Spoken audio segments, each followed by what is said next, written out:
What made Star Trek different from every other sci-fi show of its time? It wasn't just the alien worlds or the futuristic tech, it was the optimism, a vision of Earth as a united utopia where war, inequality, and discrimination were things of the past. More than just a series, Star Trek became a global phenomenon. It smashed records, filled theaters, and turned its cast into household names. But behind the iconic visuals and bold storytelling were slip-ups, secrets, and unexpected moments the audience was never supposed to notice. From bloopers on the bridge to hidden details in plain sight, the original series holds surprises that even die-hard fans might have missed. Today, we're taking a closer look at those hidden gems, the goofs, facts, and fascinating behind-the-scenes stories that flew under the radar. Star Trek was the creation of Gene Roddenberry, an ambitious project centered on the USS Enterprise and its crew. Captain James T. Kirk, played by William Shatner, led the mission, joined by the logical Mr. Spock, Leonard Nimoy, and the blunt yet compassionate Dr. Leonard Bones McCoy, DeForest Kelley.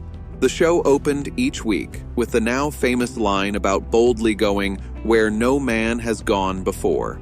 Originally titled just Star Trek, it later became known as the original series after multiple spin-offs emerged.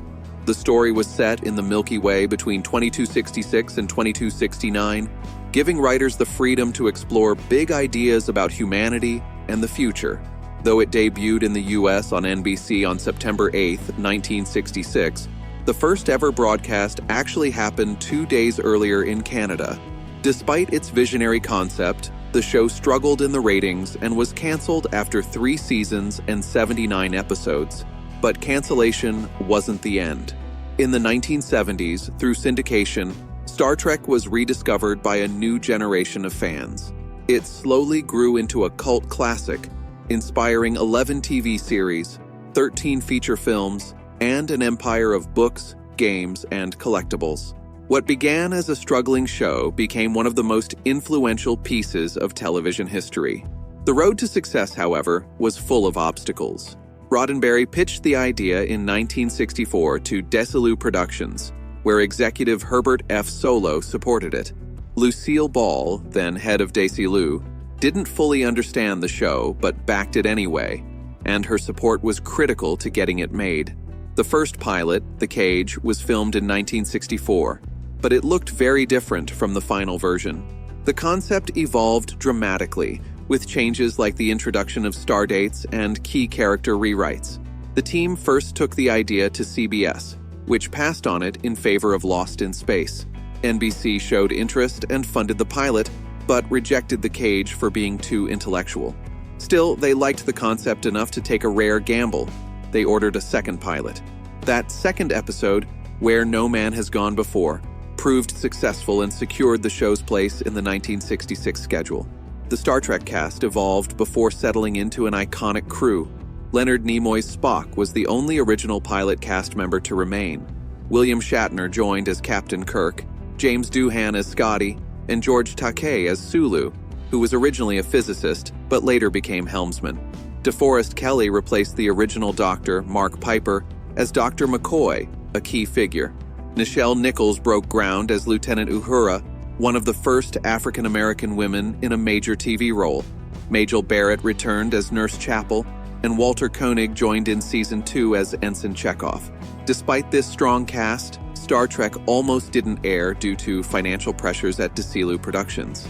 Lucille Ball's final approval saved the show, but low ratings led to cancellation after 3 seasons.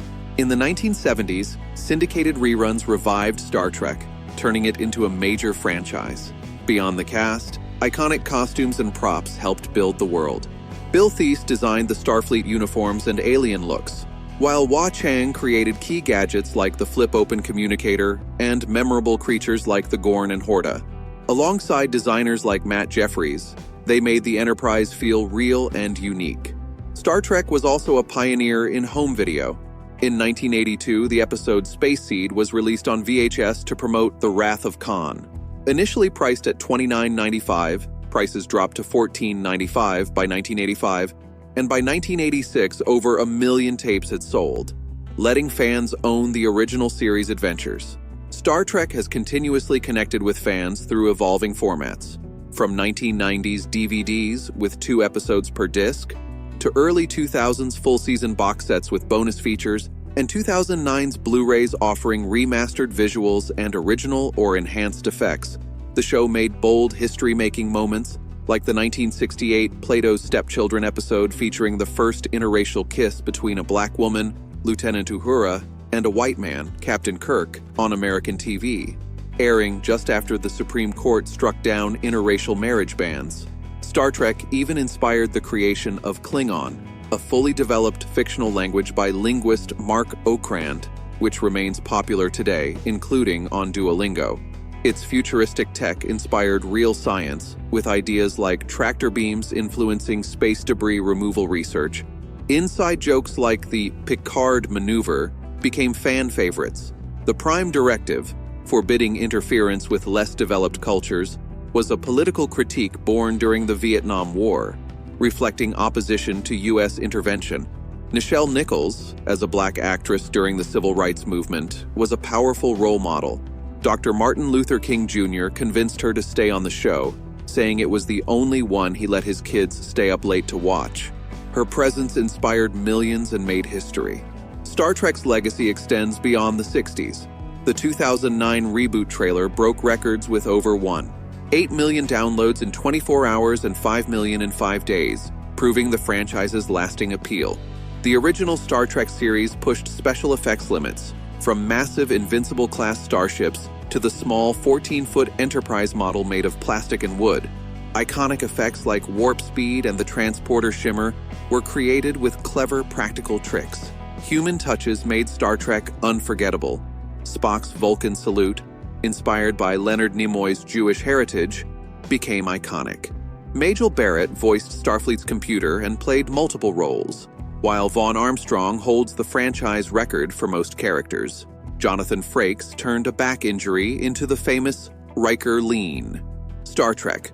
Voyager won 7 Emmys, with fans loving details like Neelix's mohawk. The show inspired real innovation. Motorola's first mobile phone was inspired by Kirk's communicator, and NASA named its first shuttle Enterprise after a fan petition, attended by the original cast and Gene Roddenberry. Michael Dorn, Worf, appeared in the most episodes, enduring heavy Klingon makeup. Roddenberry, Barrett, and Nichols even had their ashes sent into space. Original sets were reused in later shows and films, blending fiction with reality. Real astronauts like Mae Jemison guest starred, adding authenticity.